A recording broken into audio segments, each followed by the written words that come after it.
ગાંધીનગરમાં સસ્તા અનાજના વિતરણ કરતા દુકાનદારોની હડતાલ મામલે સરકારે મહત્વપૂર્ણ બેઠક બોલાવી। પુરવઠા વિભાગના ડાયરેક્ટર મયુર મહેતાએ દુકાનદારોને અનાજ વિતરણ શરૂ કરવાની અપીલ કરી છે। રાજ્યમાં રાશન વિતરણ કરતા દુકાનદારોની હડતાલને કારણે લાભાર્થીઓને મુશ્કેલી થઈ રહી હતી। આ સંદર્ભે આજે મંત્રી સાથે મહત્વપૂર્ણ બેઠક યોજાઈ। પુરવઠા વિભાગના અધિકારીઓ અને દુકાનદારોના પ્રતિનિધિઓ વચ્ચે ચર્ચા થઈ, જેમાં કમિશન અને અન્ય માંગણીઓ મુદ્દે ચર્ચા થઈ। પુરવઠા વિભાગના ડાયરેક્ટર મયુર મહેતાએ જણાવ્યું કે દુકાનદારોની માંગણીઓ અંગે સરકાર હકારાત્મક વલણ ધરાવે છે। મયુર મહેતાએ દુકાનદારોને અપીલ કરી કે તેઓ સત્વરે સસ્તા અનાજનું વિતરણ શરૂ કરે, જેથી લાભાર્થીઓને મુશ્કેલી ન પડે।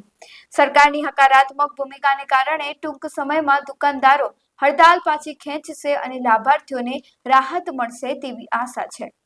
સાથે ચર્ચા કરી છે અને નોંધપાત્ર પ્રમાણમાં ચલણ જનરેટ થયા છે। અમે ફરીથી તમામ દુકાનદારોને અપીલ કરીએ છીએ।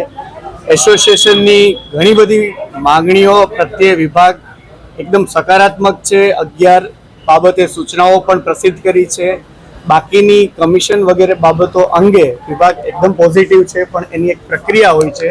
જે પણ વિભાગ સત્વરે ચાલુ કરીને પૂર્ણ કરશે તો હું ફરીથી બધા દુકાનદારોને અપીલ કરું છું કે 5,000થી વધારે ચલણ જનરેટ પણ થયા છે, બધા જનરેટ કરી અને લાભાર્થીઓને લાભ મળે એના માટે સત્વરે વિતરણ ચાલુ કરે એવી મારી અપીલ છે। એનું કહેવું છે કે લેખિતમાં કંઈ આપતા નથી આ લોકો, એટલે અમે એક પ્રક્રિયા હોય છે। લેખિત તો સરકાર નિર્ણય લે પછી લેખિત આપે છે।